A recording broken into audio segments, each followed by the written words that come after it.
My family taunted me in court like I was invisible, like I didn't matter.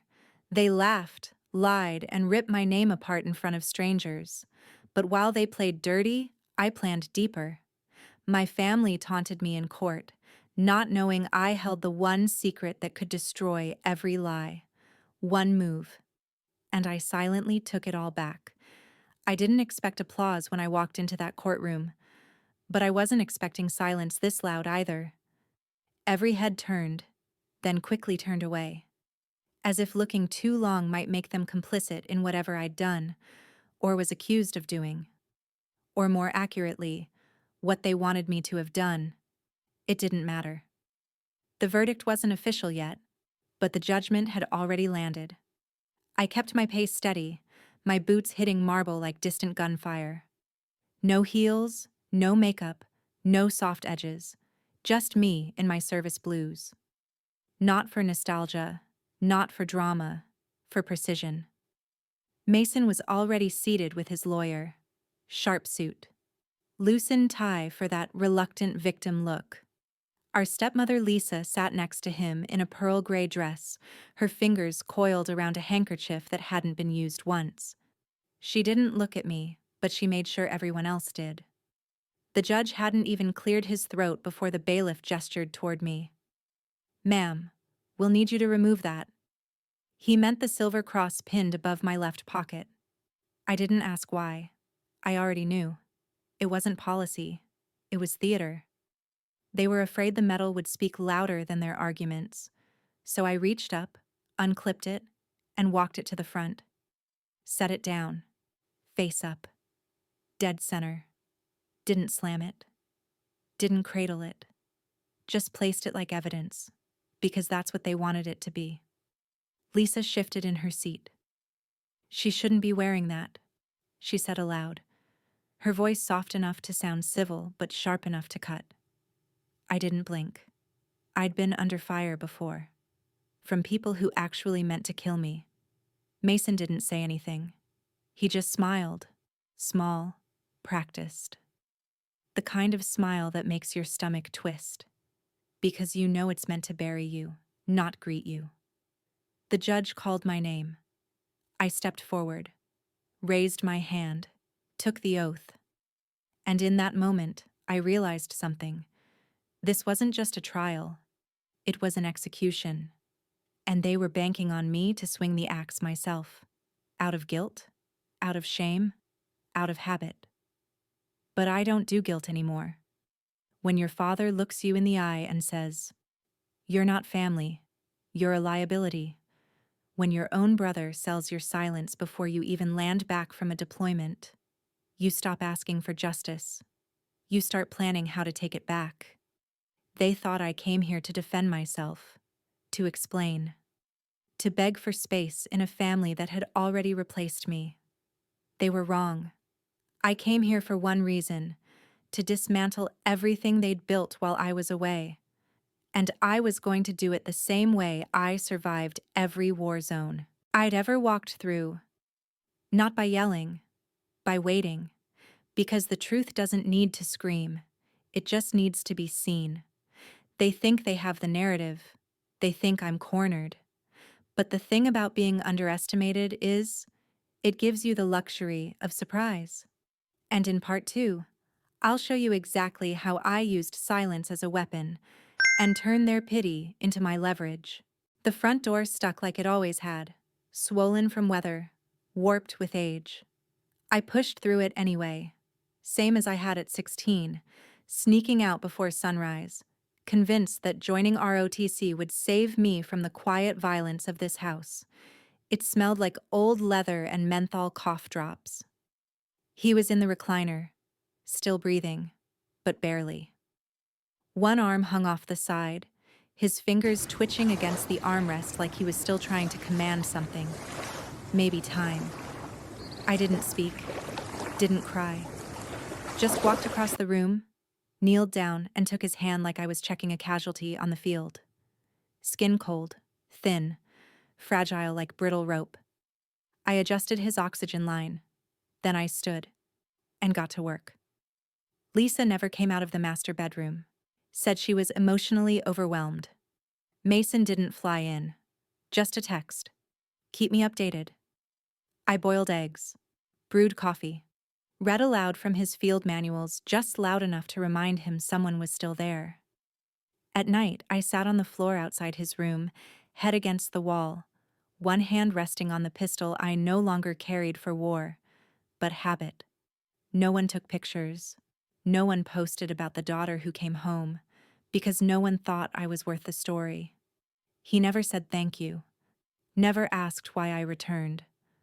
But once, in the middle of a thunderstorm, I caught him looking at me, not like a burden, like a soldier. You made it further than I ever did, he said. That was the only time his voice held no judgment, just wait. I didn't say anything back, just nodded, turned off the light, and walked away. 3 months I stayed, changed his IV, cut through insurance red tape, repaired the dam fence myself when the contractor Lisa hired vanished after the deposit cleared. Neighbors whispered I was back for the will. One even said, soldiers always come back for what they think is owed. They didn't see me hold his chest when he gasped for air. Didn't hear me whisper, you're safe now, even when I knew it was a lie. When the final stroke came, I was the one who rode in the ambulance. Lisa showed up at the hospital just in time to apply lipstick in the reflection of his heart monitor. Mason arrived the next day, already talking about how to protect the family assets. I held his hand until the machines stopped. He squeezed once, then nothing. No apology, no absolution, just that final look. The kind only soldiers give each other, when words won't carry enough. When the will was read and my name came first, I didn't smile. I folded the document, packed my bag, and left without saying goodbye. Because I knew this house wasn't a gift, it was a message. And they were too arrogant to read it. They thought silence meant surrender. But I've lived long enough to know better. Silence, when timed right, is strategy. And I had timed this perfectly. They believed they had everything they needed to destroy me, but what they didn't realize was that I'd spent months building something stronger than a defense. I was building their collapse, one quiet truth at a time. I knew what they were doing before they did it. That's the thing about growing up in a house where silence was used as a weapon. Eventually, you learn to hear strategy in footsteps, tone in pauses, motive behind fake smiles. Day 3 in court. Mason showed up in a charcoal suit 2 shades darker than his skin and 2 sizes too tight across his chest. I could see the outline of his phone vibrating every 10 minutes with updates from their lawyer, Clay Barden, Harvard tie, over-whitened teeth, and the kind of voice that makes people believe lies just long enough to ruin someone. They came with folders, color-coded, tabs labeled instability, prior trauma, financial motive. They called me calculated, manipulative, said I used our father's illness as a pathway to property acquisition. Clay adjusted his lapel and said it so casually, like he wasn't tearing into what little was left of my character. Like he was presenting facts about stock prices. Not someone who watched a man die one breath at a time for 3 months straight. Then they played the clip. It was old security footage from the upstairs hallway. Just audio and grainy motion. I was outside his bedroom door, my voice raised, cracked from exhaustion. You never respected me, I said. You wanted a soldier, not a daughter. His reply, muffled but clear. You disgraced this family the second you put on that uniform. There was a pause in the room. Not gasps, just that terrible thinking silence, the kind where people decide whether to doubt you out loud or just in private. Lisa lowered her eyes, like she was hurt for me, but her hands didn't move. No shake, no shift, just performance. Clay let the silence hang before saying, that doesn't sound like love. That sounds like resentment. I didn't respond, not because I had no defense, but because I knew if I gave them the truth now, they'd twist that too. See, I had something they didn't. Patience. I wasn't just waiting to be heard. I was waiting for them to show the world who they really were. And they were so confident, so busy feeding the courtroom my so-called emotional volatility, that they never noticed how calm I stayed, how straight my back remained, how I never looked surprised. That's what unnerved people the most. They expect women to break, to cry, to shout. They don't know what to do when you sit there and just let them underestimate you. They built their case like it was inevitable, like I had no choice but to defend myself, and in doing so, validate their story. But I'd learned long ago that you don't win battles by interrupting your enemies while they're digging their own graves. So I let them dig. Let Mason smirk like a boy who thought inheritance was a birthright. Let Lisa dab invisible tears with a silk handkerchief she probably chose for color coordination. Let Clay call me Miss Heron, like the name didn't belong to someone who'd earned it with every brutal mile. They had the narrative. What they didn't know was that I had the evidence, and I wasn't going to waste it on a rebuttal. No, I was going to wait for the exact moment it would land like a bullet to the center of their story. Something undeniable, something they couldn't reframe, because they had built a case. But I had built the end of it. She walked in right on cue, uninvited, unscheduled, and everything they thought was true was about to shatter. The room shifted when she entered, not because anyone recognized her, but because she didn't look like she belonged. Not in that courtroom, not in that war. She walked with purpose, heels muffled on carpet, clutching a worn messenger bag like it held something heavier than just paper. And it did. Clay's voice faltered mid-sentence. Lisa turned in her seat with a slow, deliberate confusion, the kind that tries to hide fear behind curiosity. Mason's smirk flattened, his jaw stiffened. I didn't move. I didn't blink. But inside, my grip tightened around the edge of my chair like I was holding a rifle again. The judge raised an eyebrow. "And you are?" She cleared her throat. "Calm? Even." "Emily Huxley, former caregiver to Mr. Heron." Clay rose. "Your Honor, we weren't notified of this witness. She's not on any list." She didn't flinch. Because no one asked the staff. They were all dismissed before the will was contested. The judge glanced at me. I gave nothing back. Permission was granted. She took the stand. Her voice wasn't loud. It didn't need to be. It had that quiet clarity, the kind that slices because it doesn't try to cut. She pulled out a folder. Not thick, just precise. She described the mornings, how I showed up early and made black coffee the way my father hated but drank anyway, how I changed his IV when Lisa claimed she was too squeamish, how Mason didn't return calls, how I stayed late, sometimes sleeping in the hallway when he'd refuse his meds out of spite, then apologize the next morning in silence by handing me his old army patch. Then she said it. That man never told his children he loved them. Not once, but he called her soldier the night before he passed. A breath caught in someone's throat. Might have been mine. Might have been the whole room. Then she opened the envelope. Inside, a signed, handwritten letter dated 2 days before he died. His handwriting, rigid, slanted, like every word had to fight its way out of him. It said I wasn't his favorite. It said I was the one who scared him because I didn't need anything from him. But I was also the one who stayed, the one who didn't wait to be asked. And that's why he changed the trust. Not for love, for respect.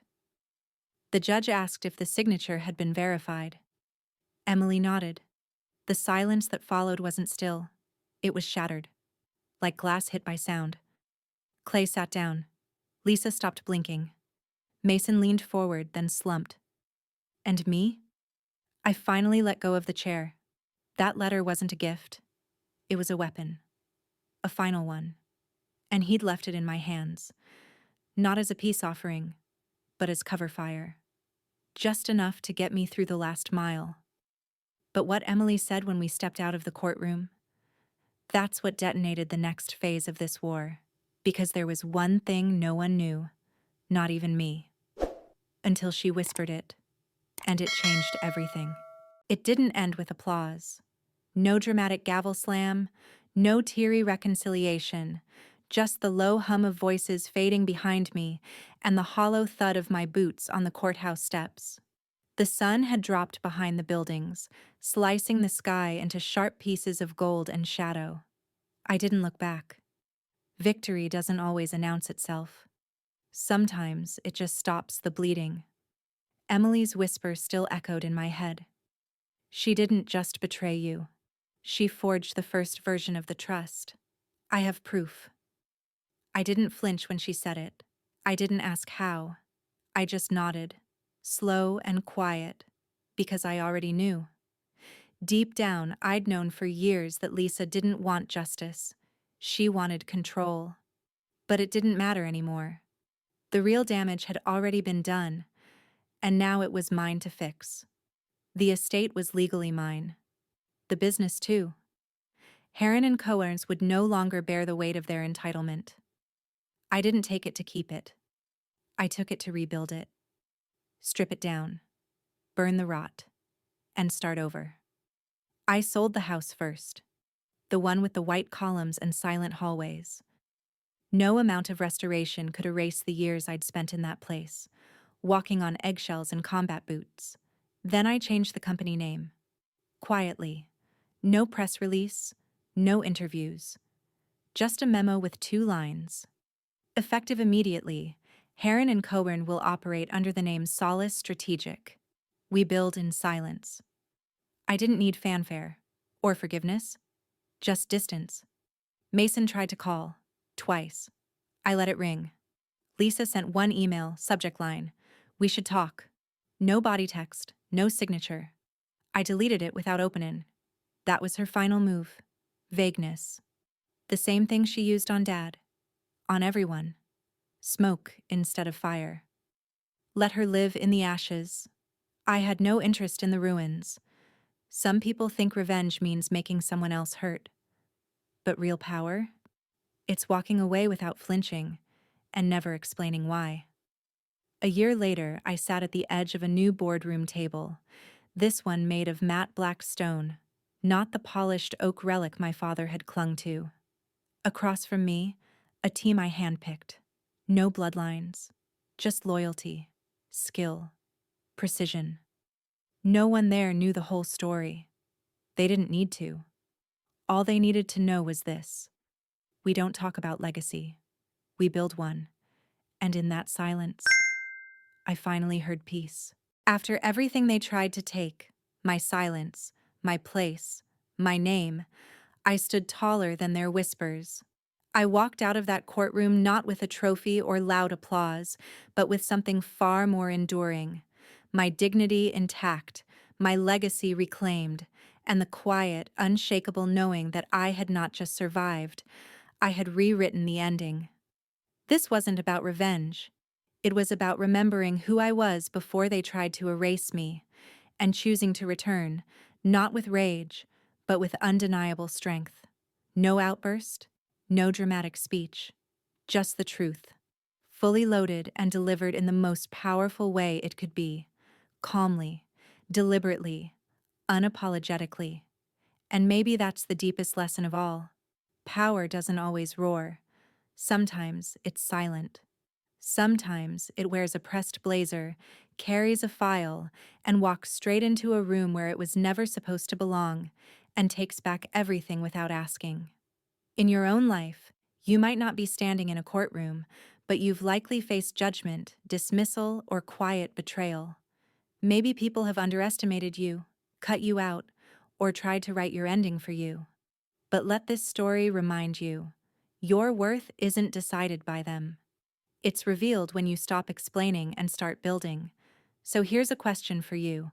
Have you ever had to prove your value without saying a single word? Drop your story in the comments.